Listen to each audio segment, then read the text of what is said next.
जय जय रघुवीर समर्थ। उभा कल्पवृक्षातळी दुःख वाहे, तया अंतरी सर्वदा तेची आहे। जनी सज्जनी वाद हा वाढवावा, पुढे मागुता शोक जीवी धरावा। जय जय रघुवीर समर्थ। श्रोता वक्ता श्रीराम समर्थ। जय जय रघुवीर समर्थ।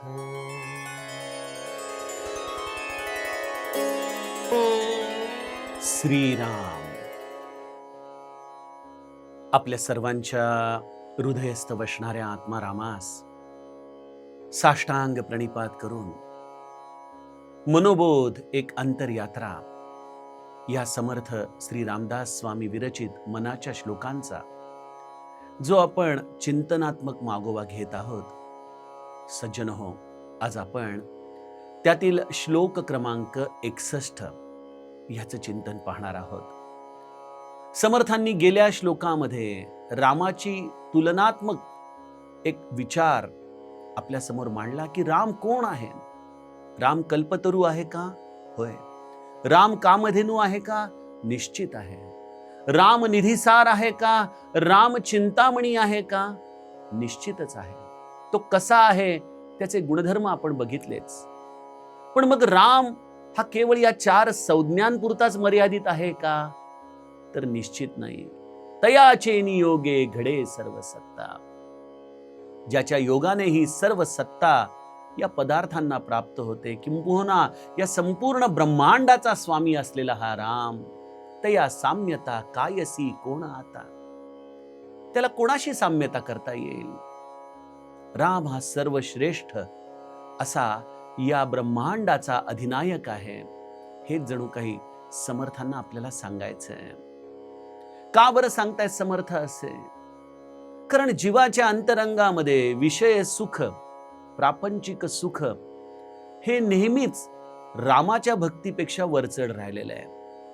किंबहुना समाजामध्ये आज हा देवदेवादिक सर्व गोष्टी लोक करतात ते सुखासाठी करतात, या दृश्यातून सुख मिळवण्याच्या अभिलाषेने करतात। पण खरं तर रामभक्ती पुढे ही सुख किती गौण आहेत हे जणू काही समर्थांना या मागच्या श्लोकामधून आपल्याला सांगायचं आहे।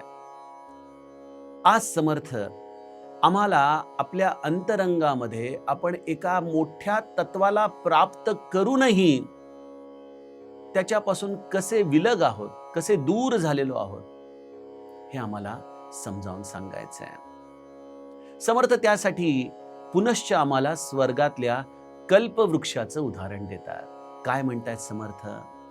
उभा कल्पवृक्षातळी दुःख वाहे। एखादा व्यक्ती हा कल्पवृक्षाच्या खाली उभा आहे। आता खरं तर त्याला आनंद प्राप्त होण्यासाठी आणखीन वेगळं काहीच करायची गरज नाही। त्याला जे हवंय ते या कल्पवृक्षाच्या खाली उभं राहिलेल्या व्यक्तीला मिळू शकतं।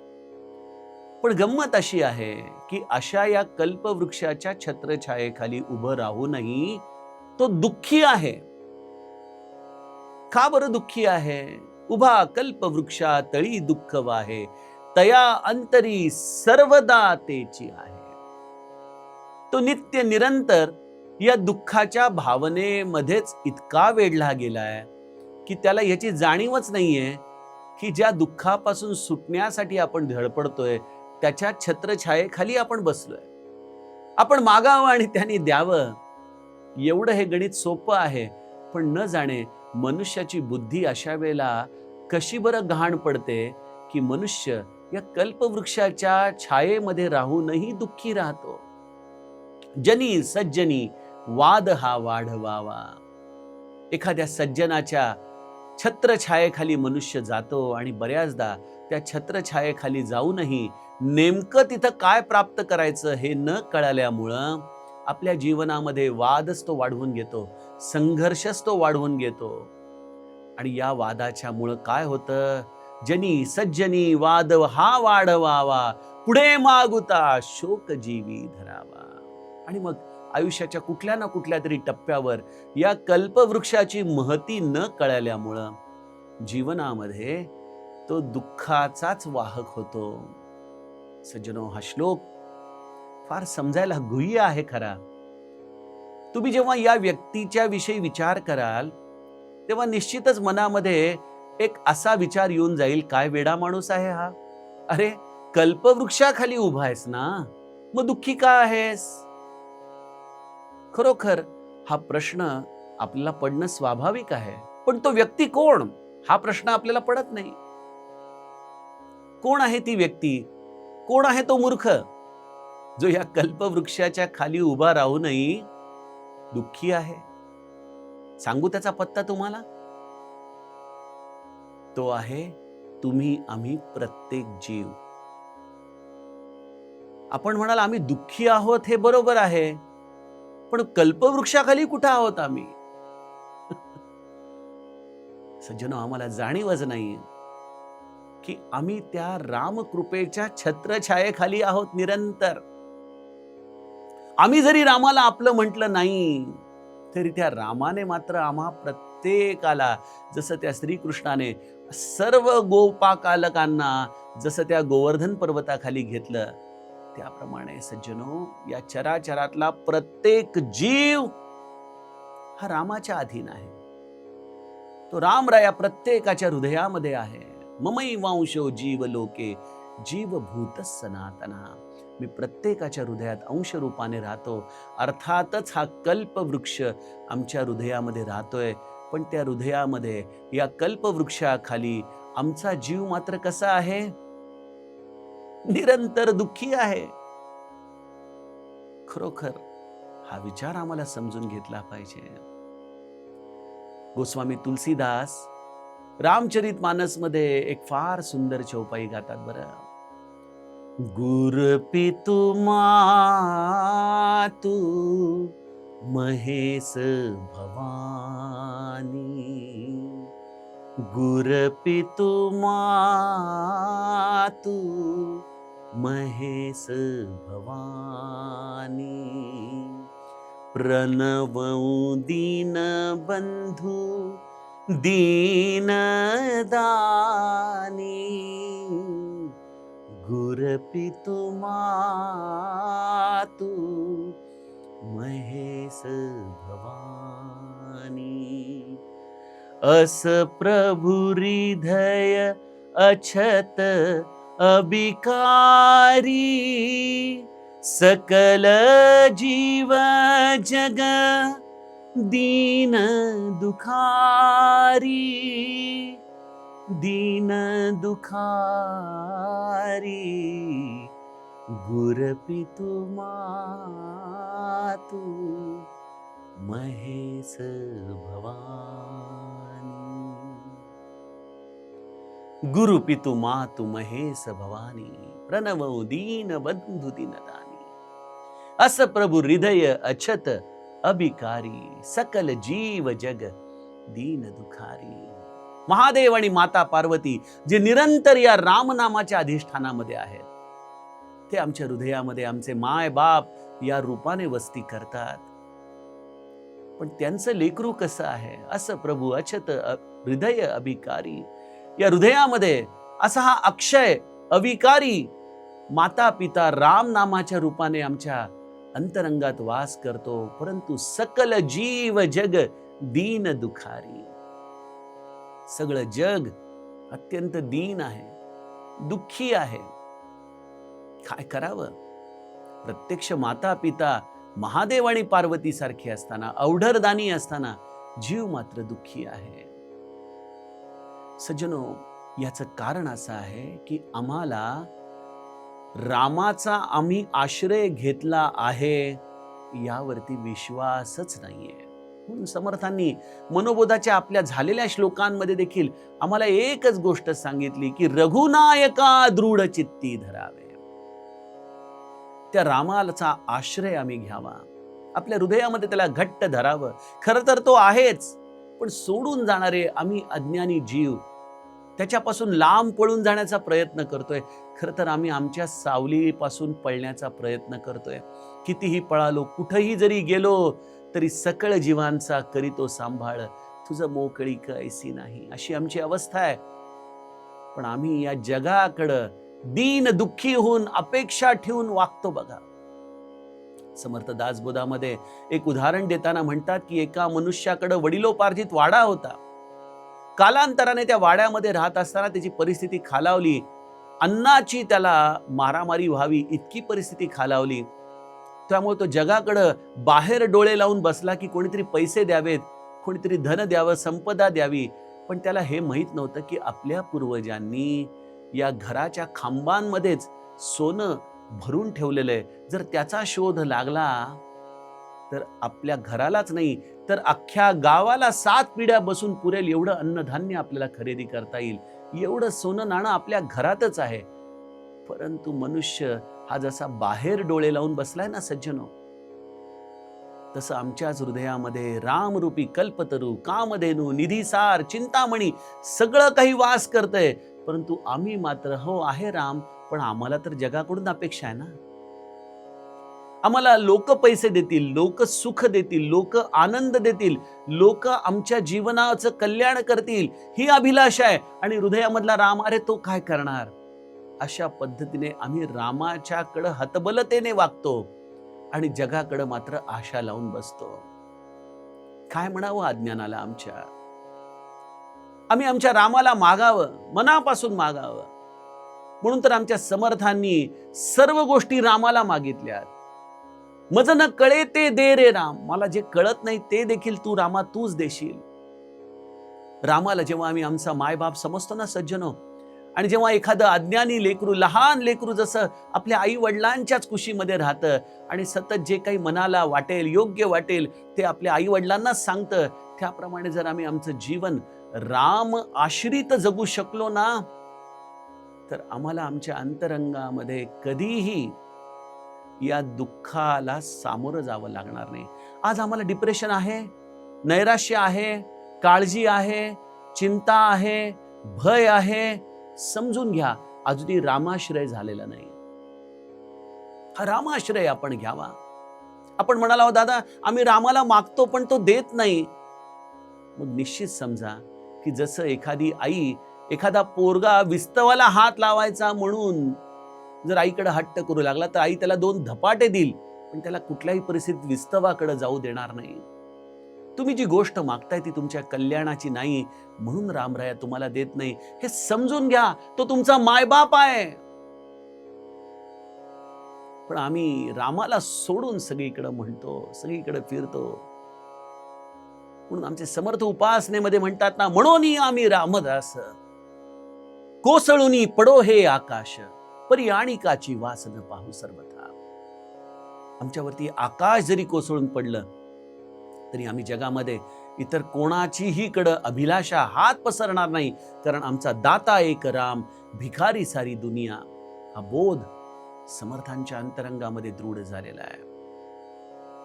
बरं सज्जनो, रामराया आज तुम्हाला माहित नाही, पण तुम्हाला तुमचा गुरु तर माहिती आहे.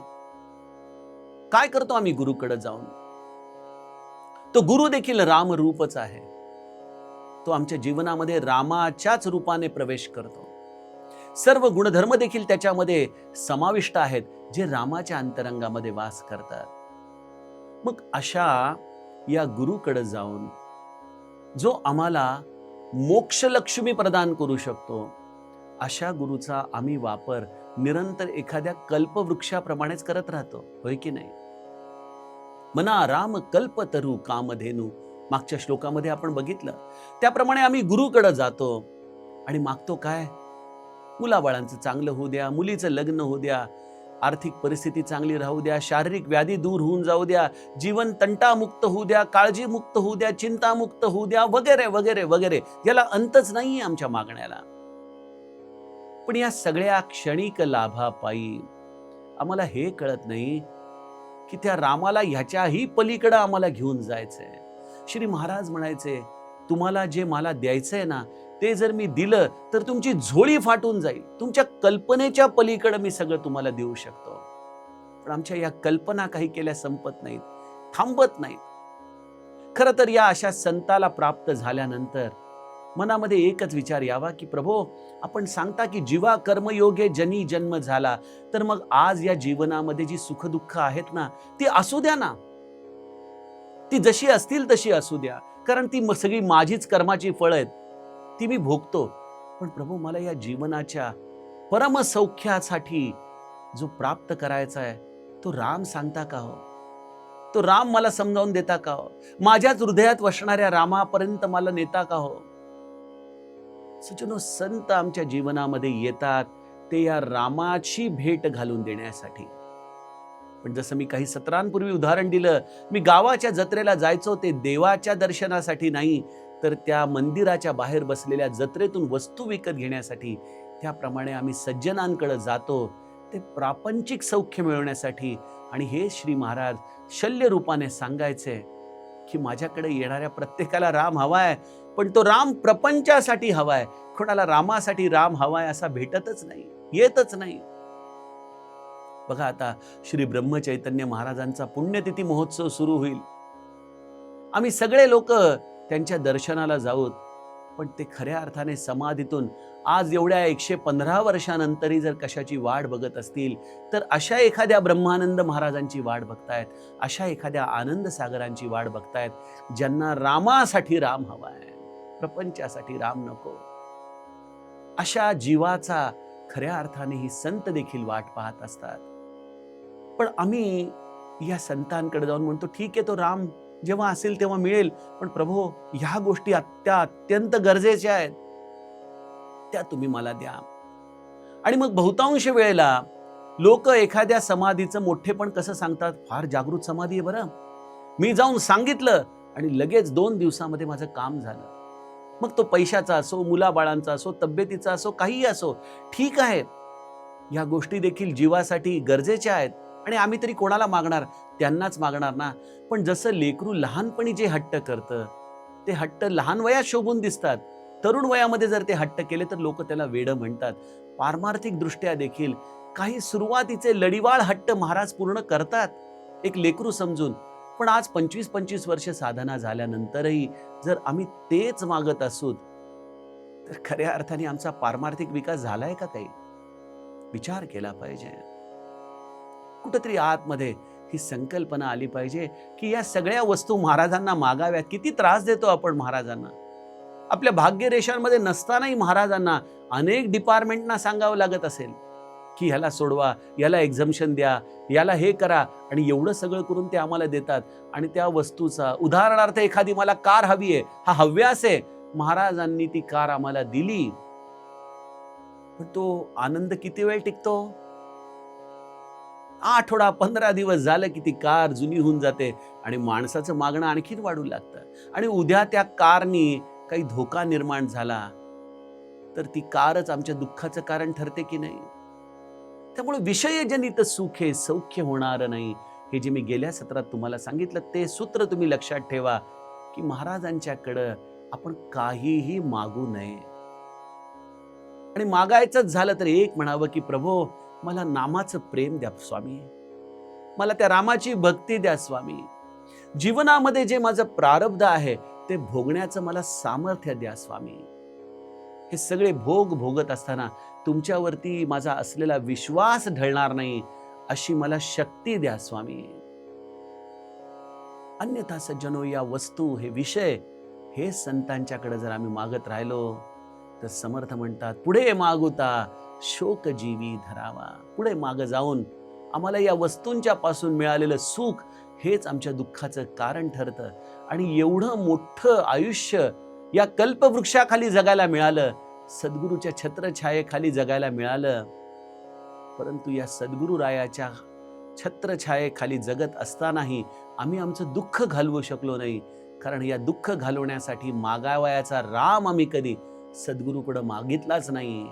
हेच आमच्या जीवनाचं शल्य घेत आम्हाला या इहलोकाची यात्रा संपवावी लागते. सज्जनो, असं एवढं मोठं नुकसान आपल्या जीवनात करू नका. सद्गुरूकडे जाऊन रामाची भक्तीच मागा. आपल्या हृदयातच तो आत्माराम बसतो.